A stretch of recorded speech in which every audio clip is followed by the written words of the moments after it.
Assalamualaikum warahmatullahi wabarakatuh. Perkenalkan, kami dari mahasiswa informatika tahun 2024 akan mempresentasikan tugas akhir atau tugas besar. Yang pertama, sebelum kita lanjut ke presentasinya, kami akan memperkenalkan kelompok kami dulu. Yang pertama, saya Raza Muhammad Fauzian Syabani. Dan saya Goji Al-Ghifari. Dan saya Firman Agustian Iskandar. Baik, setelah selesai perkenalan, ada juga dokumentasi sebagai bukti pengerjaan tugas kelompok ini. Baik, di sini saya akan menjelaskan metode searching. Metode searching yang akan saya jelaskan adalah metode Fibonacci. Fibonacci search adalah algoritma pencarian yang menggunakan angka Fibonacci untuk memperkecil ruang pencarian dalam array yang sudah terurut. Algoritma ini mirip dengan binary search, tetapi menggunakan pembagian berdasarkan angka Fibonacci, bukan pembagian menjadi dua bagian sama besar. Apa itu angka Fibonacci? Angka Fibonacci adalah sebuah deret angka di mana setiap angka merupakan hasil penjumlahan dua angka sebelumnya, dimulai dari 0 dan 1. Misalnya 0 tambah 1 tambah 1 tambah 1 sama dengan 2, ditambah 2 ditambah dengan 1 menjadi 3, dan seterusnya. Saya akan menjelaskan kode terkait Fibonacci. Untuk inisialisasi Fibonacci, variabel fib mm2, fib mm1, dan fib m digunakan untuk menghitung angka Fibonacci. Untuk loop pertama, menentukan angka Fibonacci terbesar yang lebih kecil dari n, ukuran array.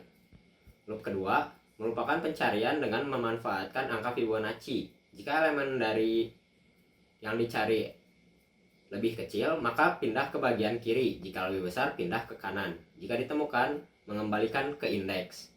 Untuk selanjutnya, fungsi main. Program meminta pengguna untuk memasukkan ukuran array dan elemen-elemen array. Setelah itu, pengguna diminta untuk memasukkan nilai yang ingin dicari. Fungsi Fibonacci search dipanggil untuk mencari elemen tersebut dalam array. Hasil pencarian ditampilkan, jika ditemukan ditampilkan indeksnya, jika tidak, ditampilkan pesan bahwa elemen tidak ditemukan. Secara keseluruhan, program ini berfungsi untuk mencari elemen dalam array, menggunakan metode pencarian Fibonacci yang lebih efisien dibanding pencarian linear pada array terurut. Baik, selanjutnya ada metode sorting. Metode sorting yaitu metode yang mengurutkan dengan memilih elemen terkecil dari bagian yang belum diurutkan dan menukarnya dengan elemen pertama dari bagian yang belum diurutkan. Misal ada 5 elemen array, dicari elemen yang paling kecil, kemudian diurutkan ke depan, kemudian dicari lagi elemen yang terkecilnya, diurutkan lagi ke depan sampai terurut semua. Selanjutnya saya akan menjelaskan kode selection sort. Yang pertama ada fungsi ganti. Fungsi ini menerima dua pointer ke integer dan menukar nilai yang ditunjuk oleh pointer tersebut. Kemudian ada fungsi print array. Fungsi ini mencetak elemen-elemen yang diberikan ke layar. Kemudian yang ketiga ada fungsi selection sort. Fungsi ini mengimplementasikan algoritma selection sort untuk setiap elemen dalam array.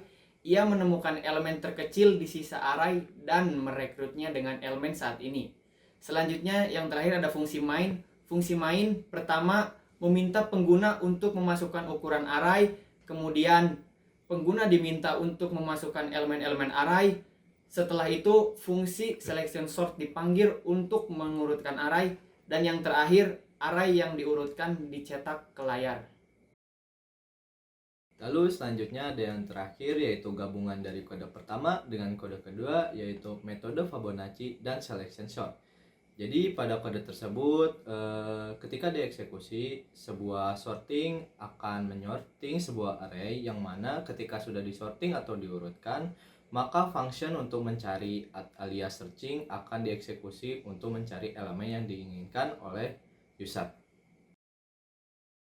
Baik, selanjutnya saya akan menjelaskan sistematis kerja kodenya. Karena sebelumnya sudah dijelaskan untuk function searching dan sorting, maka di sini saya akan langsung menjelaskan yang ada pada function main. Jadi yang pertama, user akan diminta untuk menginput sebuah ukuran elemen yang mana nanti akan digunakan untuk menjadi acuan berapa jumlah input yang akan diinput oleh user. Setelah itu, sebuah inputan user yang akan digunakan pada array akan disorting oleh function selection sort. Setelah disorting, user akan diminta untuk men-searching elemen yang ada pada array. Ketika elemen pada array itu ada, maka akan di print out sebuah elemen yang diinginkan oleh user. Namun jika tidak ada, akan muncul sebuah pesan elemen tidak ditemukan.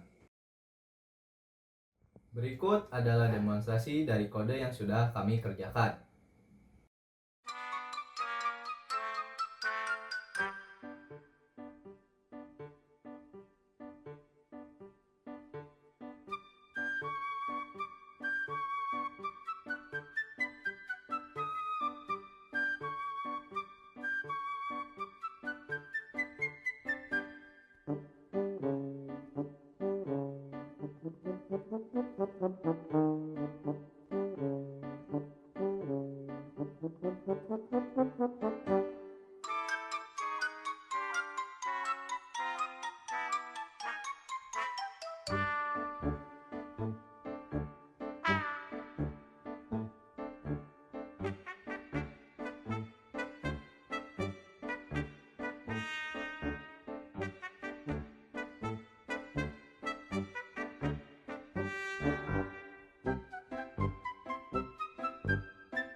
Baik, sekian dari kelompok kami.